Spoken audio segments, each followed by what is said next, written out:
کہا بیوی آپ کتنی خوبصورت ہیں، آپ کتنی خوبصورت ہیں،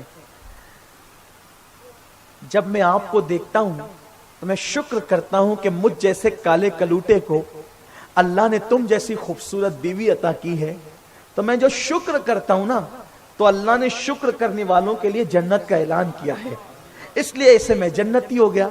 اور تم جب مجھ پہ نظر ڈالتی ہوگی، اتنا کالا کلوٹا اتنی خوبصورت عورت کو مل گیا، تو تم صبر کرتی ہوگی، تم صبر کرتی ہوگی، اور صبر کرنے والوں کے لیے بھی اللہ نے جنت کا اعلان کیا ہے۔ تو تم مجھے دیکھ کے صبر کرتی ہو اس لیے تمہیں جنت ملے گی، اور میں تمہیں دیکھ کر شکر کرتا ہوں اس لیے مجھے بھی جنت ملے گی، مجھے شکر کی بنیاد پہ اور تمہیں صبر کی بنیاد پہ۔ تو دیکھو ایسا بھی ہوتا ہے، تو کبھی کوئی لالچ دے نا کوئی بدبخت کہ میرے پاس یہ ہے اور یہ ہے اور یہ ہے، کبھی نہیں، کبھی نہیں، کبھی نہیں۔ ایک عورت کے لیے سب سے قیمتی سرمایہ، سب سے قیمتی سرمایہ اس کی حیا ہوتی ہے، اور یاد رکھنا حیا اگر چلی جائے تو کسی بازار سے آپ خرید کر کے نہیں لا سکتی۔ اور یہ بھی یاد رکھنا جو عورتیں، توجہ، جو عورتیں اپنے شوہر کو دھوکہ دے کر اس کا گھر اجاڑ کر کہیں اپنا گھر بساتی ہے، وہ کبھی سکون سے نہیں رہتی، اور جو شوہر اپنی بیوی کا گھر اجاڑ کر اگر اپنا گھر بساتا ہے تو وہ بھی کبھی سکون سے نہیں رہتا۔ وہ لوگ جو بڑے غرور و تکبر کے ساتھ تین جملے کہہ کر عورتوں کو طلاق دے دیتے ہیں، ان کی زندگی سے کھلواڑ کرتے ہیں، ان کی زندگی کو تباہ کر دیتے ہیں، یہ سوچ کر میں تو مرد ہوں، میں جو چاہوں گا کروں گا، میں جو چاہوں گا کہوں گا۔ کسی نے کہا ہے نا کہ مجھے طلاق تو دے رہے ہو قہر و غرور کے ساتھ، غرور و قہر کے ساتھ، میرا شباب کی لوٹا دو، میرے مہر کے ساتھ اپنی مردانگی پہ ناز کرنے والے اگر معاذ اللہ کسی کے حسن، کسی کی جوانی کے ساتھ کھلواڑ کریں گے، جب جوانی ہمیشہ نہیں رہے گی۔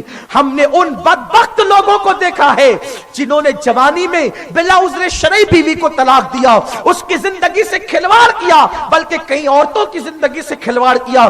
جب وہ بستر پہ لیٹتے ہیں انہیں سکون کی نیند نہیں آتی، وہ موت مانگتے ہیں انہیں موت نہیں آتی، وہ دیواروں سے سر ٹکراتے ہیں ان کو چین نہیں آتا، وہ خودکشی کرنے کے پلان بناتے ہیں پھر بھی ان کو موت نہیں آتی۔ میں اپنے جوانوں سے کہتا ہوں کسی کی زندگی کو تباہ کرنے سے بڑھ کر کوئی گناہ نہیں۔ سرکار غریب نواز عطائے رسول نے فرمایا دلوں کو خوش کرنے سے بڑی کوئی نیکی نہیں، اور دلوں کو توڑنے سے بڑھ کر گناہ کوئی گناہ نہیں۔ ذرا سوچو اگر کسی لڑکی کو طلاق دے دیا جاتا ہے، ایک ایک سیکنڈ اس کا موت سے بدتر گزرتا ہے، ہر پل جیتی ہے، ہر پل مرتی ہے، ہر پل جیتی ہے، ہر پل مرتی ہے۔ طلاق پانے والی ان بیٹیوں سے پوچھو جب وہ کسی شادی شدہ جوڑے کو آپس میں محبت کی باتیں کرتے دیکھتی ہے، بھابیوں کو اور دوسروں کو، اس کے دل پر کیسا خنجر چلتا ہے۔ لیکن یہ سب ظلم اس نے کیا ہوتا ہے جس نے 3 مرتبہ طلاق دے کر کسی کی زندگی سے کھلواڑ کیا ہے۔ میں قوم کے جوانوں سے کہتا ہوں مردان کی طلاق دینے کا نام نہیں بلکہ بیوی کو نبھانے کا نام مردان کی ہے۔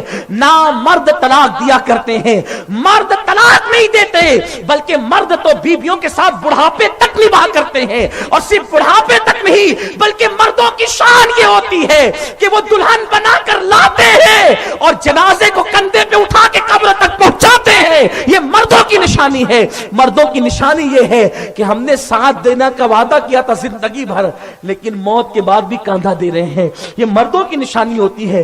نمک زیادہ ہونے پہ طلاق، میں کے بغیر پوچھ کر چلی گئی تو طلاق، اس پر طلاق، اس پر طلاق، کب تک یہ کھلواڑ چلتا رہے گا؟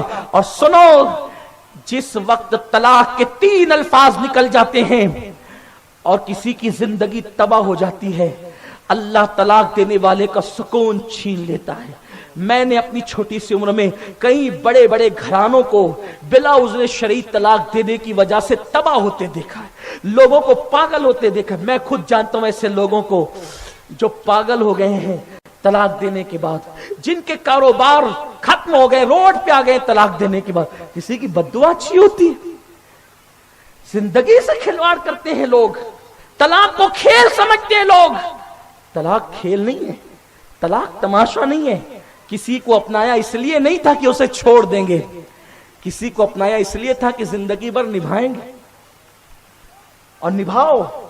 اگر اللہ نہ کرے تقدیر میں کچھ ایسا مسئلہ آ گیا ہے کہ وہ زبان دراز ہے، وہ سخت دل ہے، سمجھاؤ مناؤ. اور میں تو یہ بات عرض کرتا ہوں، وہ مرد ہی کیسا یار جو اپنی بیوی کو کی تربیت کر کے اس کے ذہن کو تبدیل نہ کر سکے. آدمی جانور کو اپنی صحبت میں رکھ کر کے اس کی بھی تربیت کر لیتا ہے، اور مرد اس بیوی کی تربیت نہ کر سکے تو وہ مرد کیسے؟ اور عورتیں بھی، میرا شوہر شراب پیتا ہے، گھر جلدی نہیں آتا، اس لیے طلاق چاہیے. میں کہتا ہوں طلاق مانگنے سے پہلے کوشش کرو نا اس کو سدھارنے کی، سمجھانے کی، اس کی زندگی بدلنے کی.